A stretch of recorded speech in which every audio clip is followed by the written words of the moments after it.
7. Verset 26 à 27.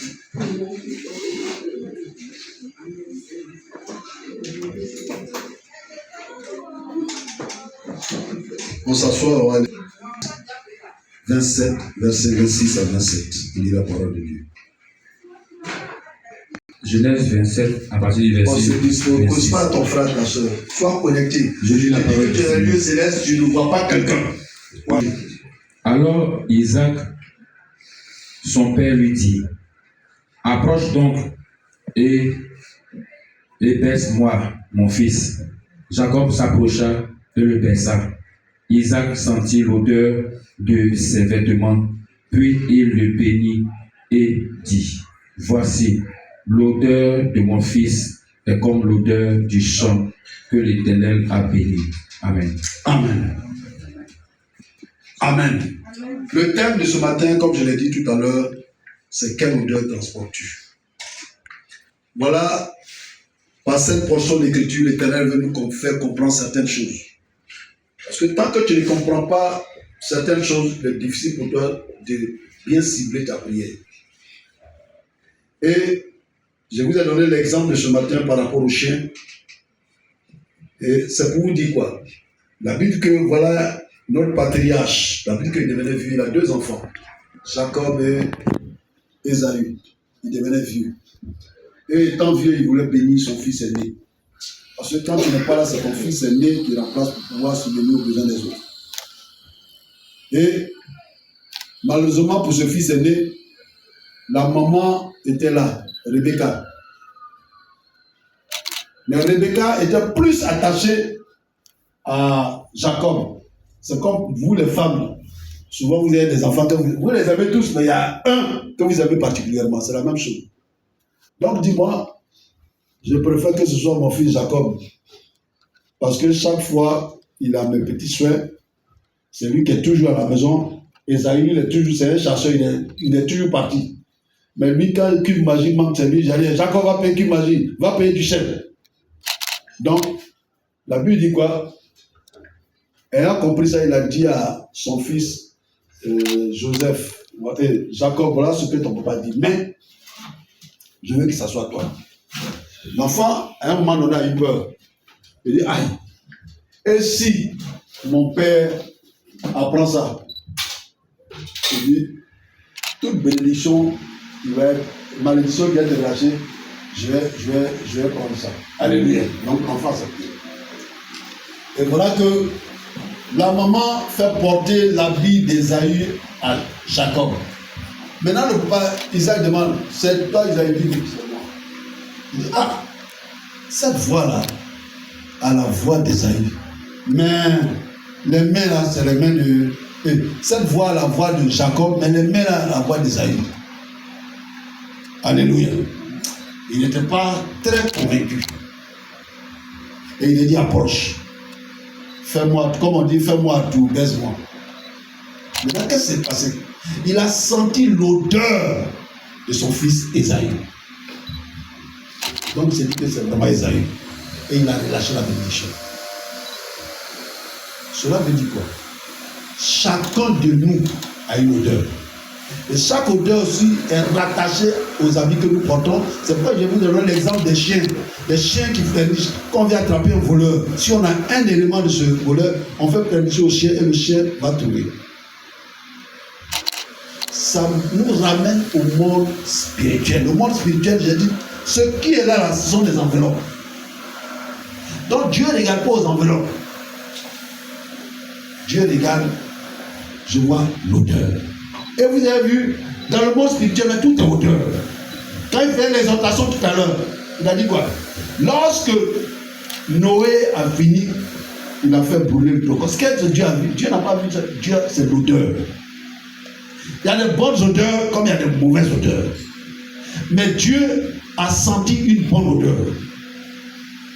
Donc, faisons très attention aux habits qu'on va prendre. Le plus souvent, c'est maintenant ça a coûté. Ou bien nous-mêmes, on est tellement gentils, on donne des habits. Est-ce que tu pries dessus avant de donner ou bien avant de prendre? Les habits qu'on va prendre à goûter, L'odeur de la personne qui est dessus, ça ne quitte pas. Hein?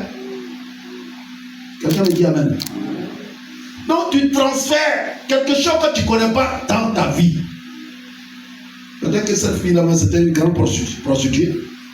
Celui-là, il y a longtemps, mais j'ai des trucs, ça ne tourne pas. Celui-là, il y a un travail. Il y a d'autres. Moi, je ne veux pas. Il y a chez les Blancs, eux, ils s'en foutent d'héritage. Donc, ils ne veulent pas enfants. Ils font des dons. Donc, il y a ces odeurs sur chaque habit. Quelqu'un me dit amen. Amen. Qu'on le veuille, qu'on ne veut pas, nous tous, on en a bénéficié. Nous tous, ça nous a pris.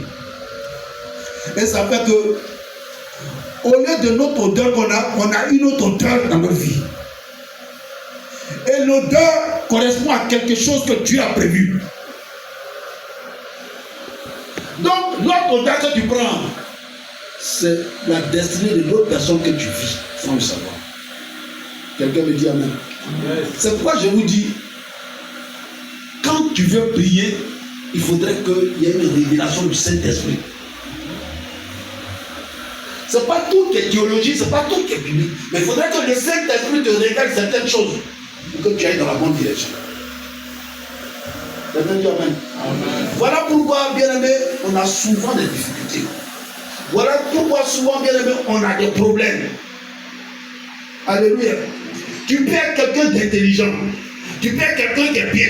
Mais quelle odeur qui est sur toi? Tu perds d'intelligent pour ne pas avoir du travail. Il y a une odeur du chômage qui est sur toi. Qu'est-ce que tu portes? Qu'est-ce que tu transportes? Tu perds une belle fille. Mais tu ne peux pas te marier. Qu'est-ce que tu as reçu? Et quelle odeur tu transportes? Quelqu'un dit amen. Tu perds une dame. Tu cherches enfant. Mais il y a une odeur que tu as reçue. Prophétiser sur l'habit que tu as porté. Moi-même, je n'ai pas besoin d'enfant. Moi, j'ai mangé de bouffe. Et ça agit dans ta vie. Quelqu'un dit amen. Donc, toute odeur est liée à une destinée. Il y a des odeurs, des réclamations, mais ça, on va aller plus tard. C'est pourquoi il dit, c'est très important ce chapitre d'odeur. Il faudrait que tout le monde en bénéficie, c'est important. Alléluia. Mais il y a des temps, quand Dieu révèle, c'est pour que cette chose-là soit brisée. Alléluia. Donc, bien aimé, on doit faire très attention. Très attention à ce que nous portons, à ce que nous achetons. Tu finis d'acheter, mais prie bien dessus. Toute odeur rattachée à X ou Y, que cela disparaisse. Tu ne fais pas. Tu vas écouter, il est bien sapé. Il est bien sapé. Toutes les semaines, tu ajoutes des odeurs. Toutes les semaines, des odeurs. Toutes les odeurs. Tu as tellement de parfums sur toi. Donc, on ne savait plus qui tu es. C'est-à-dire ta vraie destinée, non, tu connais plus, c'est perdu. Mélange de parfums, mélange d'odeurs, mélange de toutes choses. Et tu ne comprends pas ta vie. Tu pries haut, tu pries mais zéro. C'est la même chose. Ta vie ne fait que tourner en rond. On dit amen. Amen. On dit amen. Amen. Vous allez voir que chaque famille aussi a une odeur de réclamation. Mais ça, on va aller plus loin, plus tard. J'ai fait beaucoup de recherches. Chaque famille a une odeur de réclamation. Dès que tu es né, comme le disait mon fils, le cordon concubien, il y a dans les familles, il y a certains trucs qu'on fait de génération en génération. On s'appelle une odeur sur toi, l'odeur de réclamation. Sur toi, tu auras tout ce que tu veux. Tu me dis bien amen. Ça veut dire que Dieu ne regarde pas la beauté, c'est nous qui regardons la beauté. Tu peux être très bien, très beau. Et tu peux vivre malheureux. Amen. Ça, Dieu n'est pas seul. C'est ce qui est sur toi. Et c'est ce que Dieu va permettre qu'on libère ce matin. Amen. Allez. Etienne, chapitre 2, à partir du verset 15. Nous sommes en effet pour Dieu la bonne odeur de Christ. Parmi ceux qui sont... Dans ma version, c'est le parfum de Christ. Oui, continue. Nous sommes en effet pour Dieu la bonne odeur de Christ parmi ceux qui sont sauvés et parmi ceux qui périssent. Verset 16. Aux uns, une odeur de mort donnant la mort, aux autres, une odeur de vie donnant la vie, et qui est suffisant pour ces choses. Alléluia. Aux uns, une odeur de mort qui donne la mort, aux autres, une odeur de vie qui donne la vie. Ça veut dire qu'aux uns aussi, une odeur de célibat qui donne le célibat, une odeur de chômage qui donne le chômage, une odeur de temps qui donne temps. Alléluia. Amen. Alléluia. Amen. Donc c'est l'odeur que tu transportes qui détermine ce que tu es, ce que tu fais. Mais la Bible nous dit quoi? 15. Parmi ceux qui sont Non, 16 ans, 16. Aux uns, une odeur de mort donnant la mort, aux autres, une Non, odeur... vas-y, va 15, vas-y 15. C'est 16 à 2 verset. Une odeur de vie qui donne la vie. 15. Nous sommes en effet pour Dieu la bonne odeur de Christ. Alléluia. Voilà. En effet, pour Dieu, nous sommes la bonne odeur de Christ. Chez nous, c'est le parfum de Christ. Voilà ce qu'on doit avoir, le parfum de Christ. La bonne odeur de Christ, voilà ce qu'on va avoir. Mais, malheureusement, par la force des choses, on nous a mis des parfums de mort qui fait qu'on va mourir, qui entraîne la mort. On a mis des parfums d'échec qui fait que tout ce qu'on fait, c'est échec. Parfum de pauvreté qui fait qu'on a l'argent, mais ça disparaît. Tu peux avoir plein d'argent, mais ça va un coup. Pauvreté. Célibat. Il faut être la plus belle du monde, mais le plus beau, tu es célibat, tu vis célibat. Tu penses que c'est un nom. Non, moi je change, hein. Et qu'il y a une odeur de célibat, tu ne vas jamais te battre. Tu veux dire, ce matin, au nom de Jésus, ce matin, au nom de Jésus, le parfum sur lequel on va prier,